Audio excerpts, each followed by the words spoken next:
What if everything you are seeing right now, this screen, this room, your hands, is not real? What if it is all just data, code, a perfect simulation running inside a machine so advanced you could never tell the difference? Most people hear that and think science fiction, The Matrix, Keanu Reeves in a leather jacket dodging bullets. But here's what they do not tell you. Some of the most respected scientists and philosophers alive today believe we are almost certainly living inside a simulation, not as a metaphor, as a literal scientific hypothesis. And the psychology behind why your brain cannot handle this idea is just as fascinating as the idea itself. In 1999, The Matrix asked one question: how do you know what is real? Neo lived a perfectly normal life: job, apartment, friends. His brain received signals, processed them, created a seamless experience of reality, and every single signal was fake. But here is what the film got right about your brain: you do not experience reality directly, ever.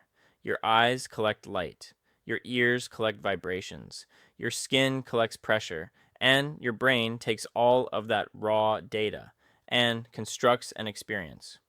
What you call reality is your brain's best guess at what is out there. You are already living inside a simulation, your own brain's simulation of the world. Let that sit for a moment.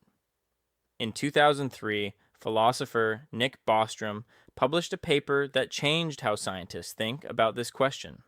He proposed what is now called the simulation argument, and it is devastatingly logical. He said one of three things must be true.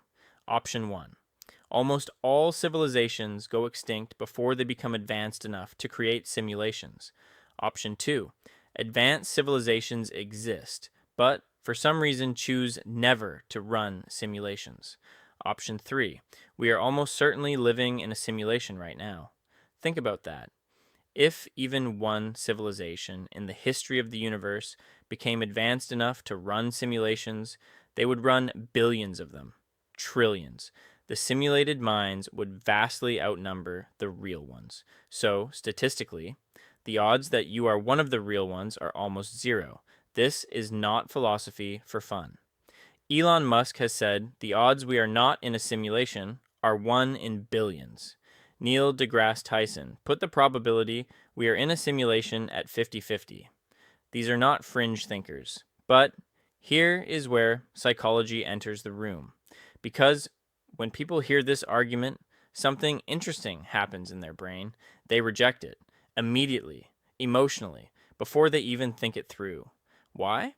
Because your brain has one job above everything else: to make you feel safe, to make you feel that the ground beneath you is solid, that the people you love are real, that your choices matter.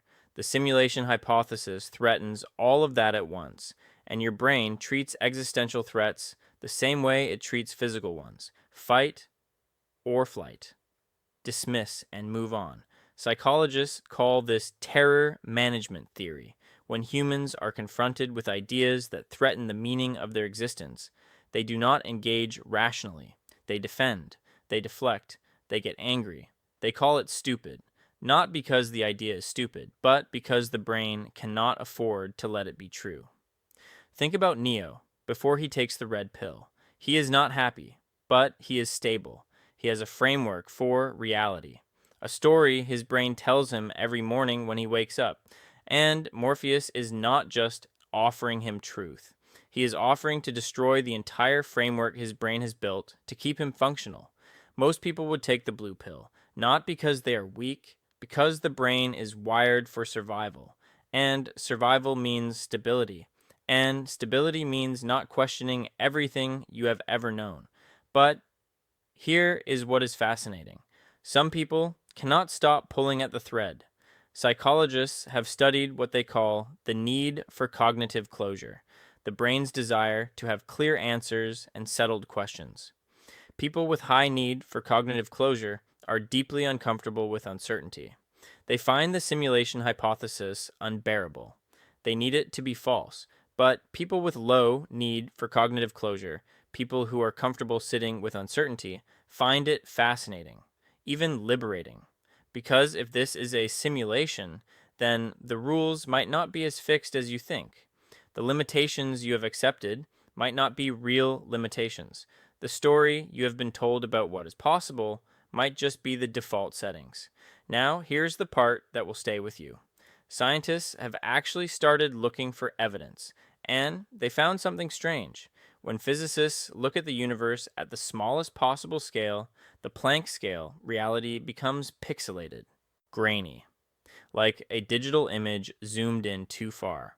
The universe appears to have a resolution, a maximum level of detail. Below that level, nothing, just like a simulation with a render limit. Additionally, the universe runs on mathematics, perfect, elegant, describable mathematics.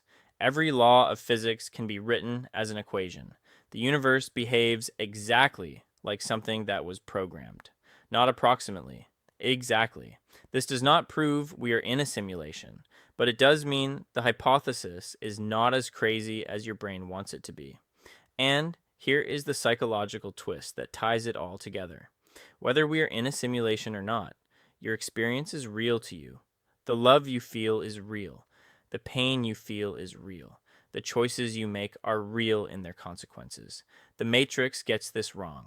Neo spends the whole film trying to escape the simulation, trying to get to the real world. But the question the film never properly answers is, why does the real world matter more? If your experience is indistinguishable from reality, if every feeling, every memory, every relationship is processed the same way by your brain, what exactly are you escaping to? This is the deepest psychological insight the simulation hypothesis offers. We are meaning-making machines, and meaning does not require a physical substrate. It requires experience, connection, consequence. Your brain does not care whether the photons hitting your eyes came from a real tree or a rendered one. It cares whether you paid attention to it, whether you were present, whether it meant something. So here's the pattern. The Matrix asked, what is real? Physics says reality might be computational. Psychology says your brain constructs reality anyway. Both are pointing at the same place. Reality is not something that exists outside you and gets delivered to your brain.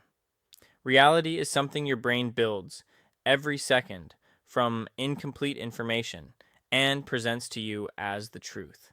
Whether there is a simulation above that or not, you are already one level removed from whatever is actually out there. The question is not whether the Matrix is real.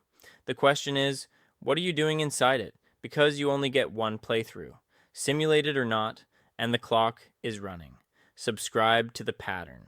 Because the questions science fiction was too afraid to answer,